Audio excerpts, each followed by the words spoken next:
Welcome, Master of Chaldea, to today's episode of Chaldea Guidebook, a series where we'll be discussing how to make the most out of each servant. The servant featured today is Euryale, a character that dates all the way back to Fate Hollow Ataraxia, but despite her amazing design she is severely underrepresented. Euryale loves performing CPT on her opponents, a trait that defines her material as well as her gameplay. Euryale is the very definition of an anti-trait servant. She is arguably the best servant in her rarity if her enemy is male, but if they're not, then she is mediocre at best. She can play two different roles, a challenge quest DPS or a single target farming DPS. Euryale's first skill is annoying but useful. 27% battery and 80% NP drain chance are both just below what one would ideally want, but that's just her way of being a tease. Her third skill is vanilla, but very strong. 30% arts up for 3 turns is good, and the 5-turn cooldown makes it amazing.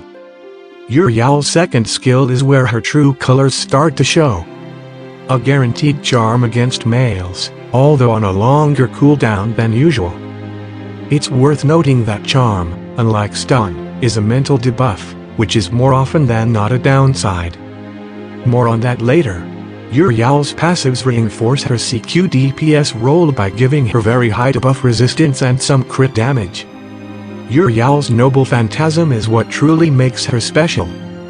It gets a huge 150% damage bonus against males, making it hit really hard. Her NP isn't just damage, however. It also has an anti-male charm on overcharge, which starts out at 100%. Enemy debuff resistance, especially from sabers, might negate this, so fire this second in an NP chain.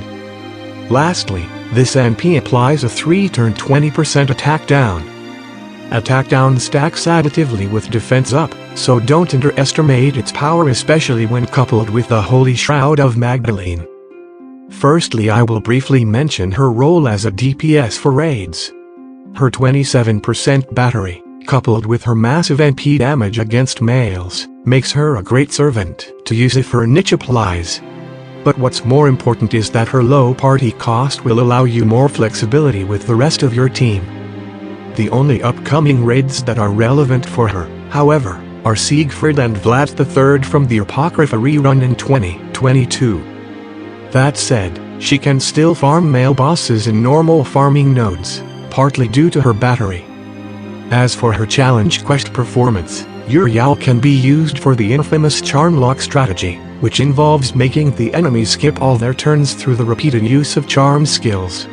Or as a traditional arts DPS, her one-hit NP, despite being arts, means her refund is very low, but her strong NP gain coupled with her arts up and battery means it's definitely feasible to fire 2 Noble Phantasms in a row. Her high uptime buff, coupled with her NP drain, attack down, and 2 different charms, give her the consistency and the utility that's expected of a strong arts DPS. On the first episode I did Spartacus's competition before his weaknesses, but from now on I'll be doing the servant's weaknesses first. And speaking of weaknesses, unfortunately Euryale has quite a few. The elephant in the room is that if the opponent isn't male, she's very underpowered, as both her charms become useless. Also, her NP's extra damage is a bit misleading, due to her base damage being locked at NP1, her NP5 only deals 66.6% more damage than a normal strengthened Noble Phantasm at NP5. Still a big steroid, but a far cry from the promised 150%. And obviously, against non-males her NP damage goes from Anaconda to Death Adder. One important thing to note is that her 3-star stats means that her basic attacks won't pack that much punch, and that her relatively low HP makes it somewhat risky to bring her against berserkers. But despite all these shortcomings, Euryale was still considered overpowered, and for good reason, so they indirectly nerfed her by giving most male bosses mental debuff immunity. And as I mentioned earlier, charm is a mental debuff, so while she keeps the extra damage, her NP can't charm and her second skill becomes useless. Now we come to my favorite section, Competition. There's plenty of single-target archers for her to compete with, but we'll focus only on her most direct competition, Orion. Generally speaking, Euryale is better for raids due to her combination of low party cost and battery, so we'll focus on their challenge quest performance. In the past, Orion had the reputation of being a worse Euryale, which was true, but the nerf to Euryale makes it so they're worth using now. Without Euryale's charms in the picture, Orion brings better utility, vastly superior critical hits, and way more tankiness, but much worse NP gain.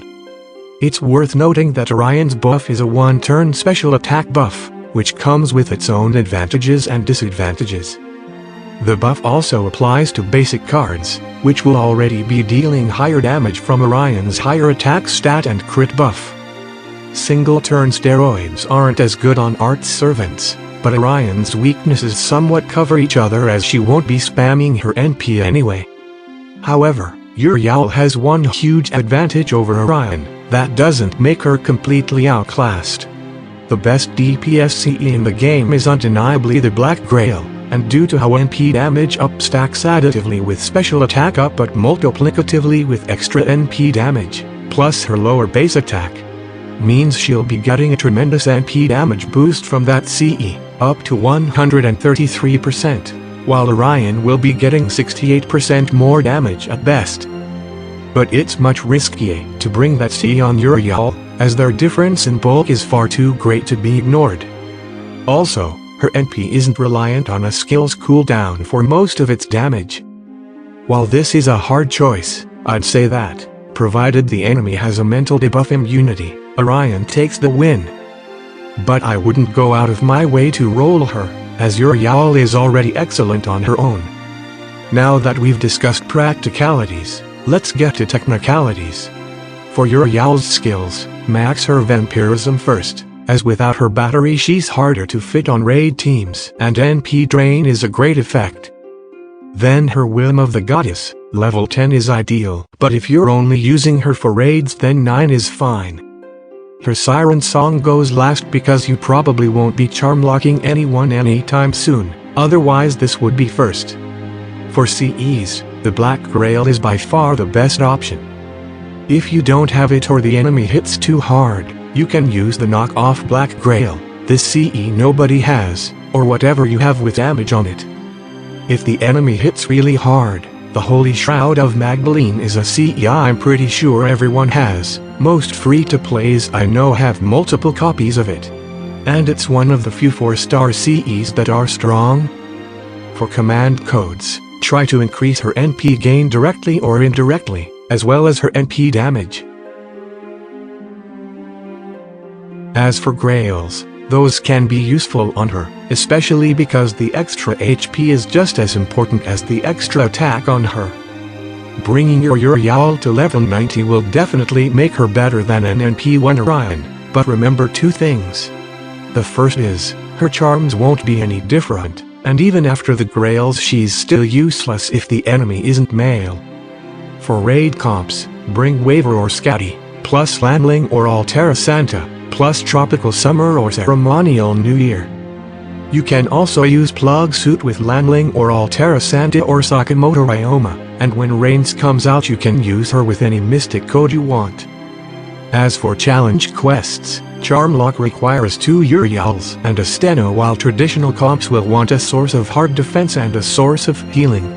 And aside from that, try to put in as many batteries and defensive utility as you can.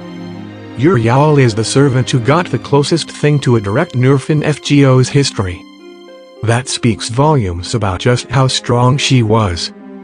But the fact that she's still relevant even in today's meta despite being one of the original 59 servants and not having received any buffs in over 4 years goes to show how a simple but solid kit can go a long way in this game. I love discussing gameplay, so leave your comments below about what you think of Euryale, and please tell me who you'd like to see next. And if you liked the video, please like and subscribe. Seriously, like 9% or so of my viewers are subscribed. That's sad.